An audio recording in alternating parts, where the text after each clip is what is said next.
حضرت انس رضی اللہ تعالی عنہ نبی پاک صلی اللہ علیہ وسلم کا ارشاد نقل کرتے ہیں، فرماتے ہیں اللہ کے رسول صلی اللہ علیہ وسلم نے فرمایا کہ اللہ تعالیٰ کا ارشاد ہے، یا ابن آدم انک ما دعوتنی ورجوتنی، اے ابن آدم اگر تو اپنی مغفرت کی امید لگا کر مجھ سے دعا کرتا ہے اپنی بخشش کا، تو فرماتے ہیں غفرت لکا،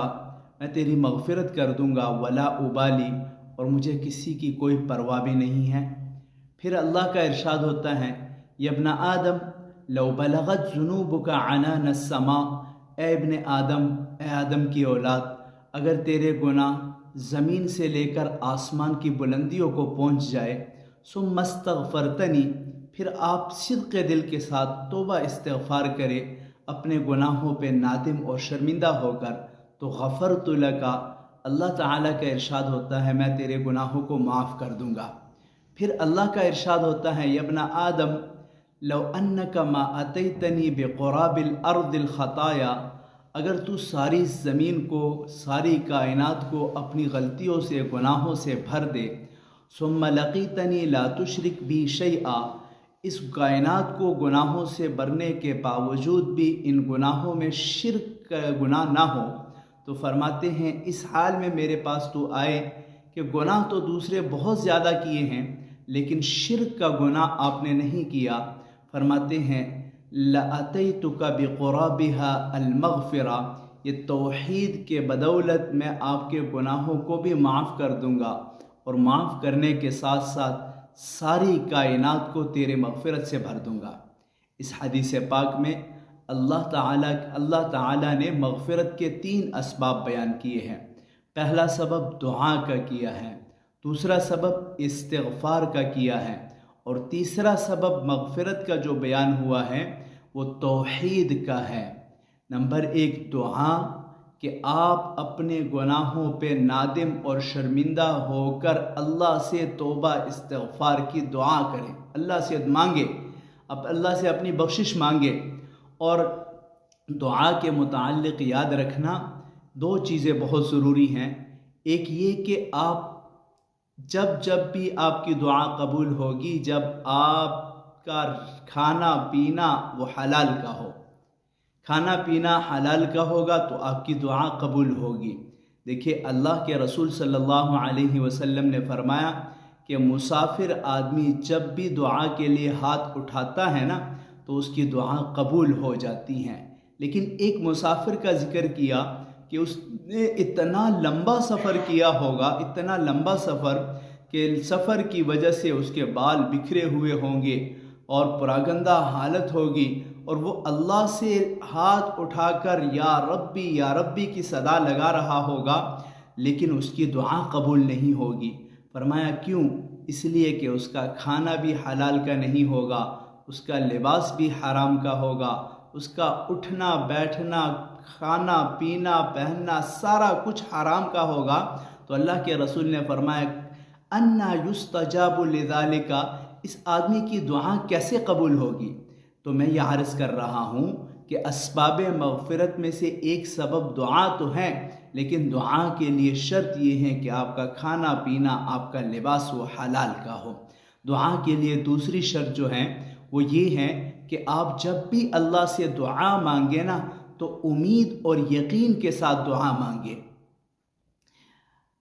امید اور یقین کے ساتھ دعا مانگنے کی حدیث میں بڑی زبردست تاکید آئی ہے کہ تم اللہ سے جب بھی دعا مانگو یقین کے ساتھ مانگو کہ میں جو اللہ سے مانگ رہا ہوں وہ اللہ میری اس دعا کو سن بھی رہا ہے، سننے کے بعد میری اس دعا کو قبول بھی کرے گا۔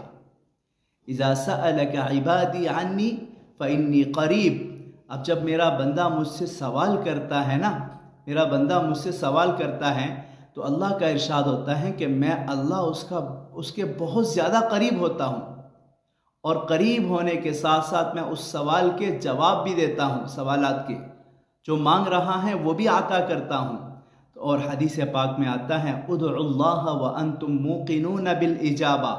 کہ تم جب اللہ سے دعا مانگو تو اللہ پہ یقین رکھ کر دعا مانگو، ایسا نہ ہو کہ آپ غافل دل کے ساتھ دعا مانگ رہے ہو تو غافل دل کی دعا قبول نہیں ہوتی ہے۔ اللہ کے رسول نے فرمایا ان اللہ تعالی لا يقبل دعاء قلب غافل،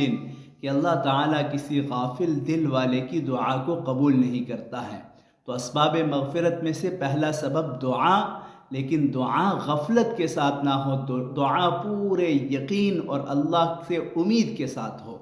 اور دوسرا سبب مغفرت کا اس حدیث پاک میں وہ یہ بیان ہوا ہے کہ آپ استغفار کریں۔ اب استغفار کے لیے ضروری ہے کہ جس کام سے، جس عمل سے، جس برائی سے آدمی استغفار کرتا ہے، دوبارہ اس برائی کے اندر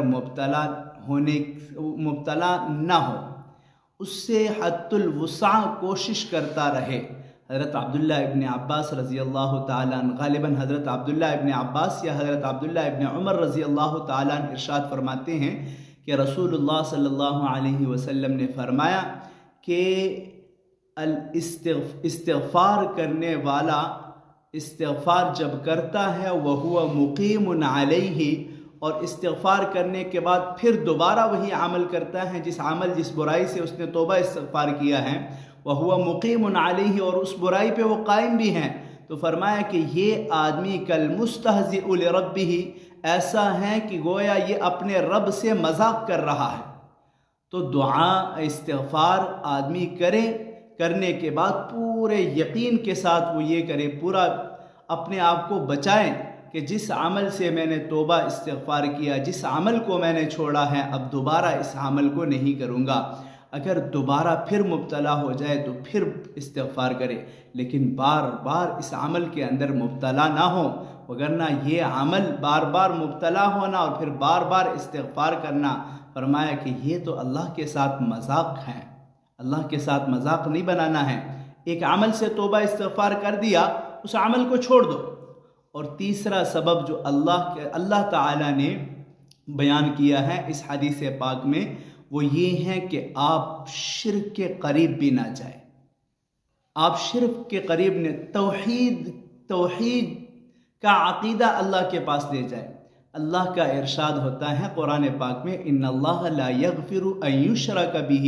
کہ اللہ تبارک و تعالی بندے کے سارے گناہوں کو معاف کر دیتا ہے لیکن شرک کو معاف نہیں کرتا ہے۔ ان یشرک بہ ویغفر ما دون ذلک،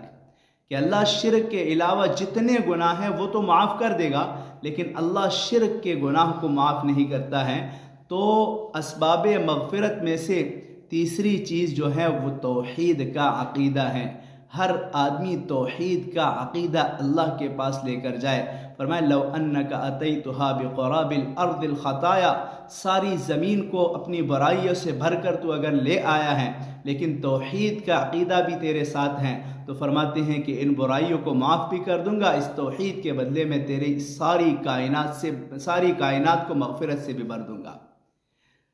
توحید کا عقیدہ اتنا زبردست عقیدہ ہے کہ صحابہ کرام، انبیاء کرام علیہ السلام نے اس عقیدے پر مصیبتیں اٹھائی،